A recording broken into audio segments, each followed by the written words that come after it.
In this video, I'll show you how to save photos from Facebook to your computer. This is basically going to be a tutorial video. So ensure you subscribe and turn on the notification to this channel for lots of educational guides and content like this. Head over to your Facebook, right? This is our Facebook.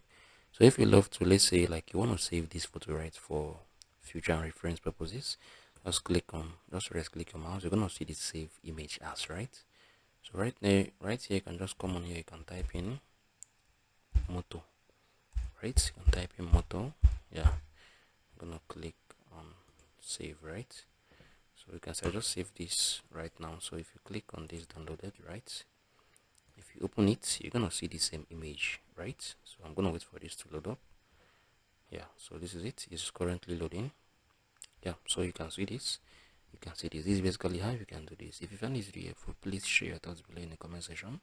Thank you guys for watching through. I'll see you all in the very next video.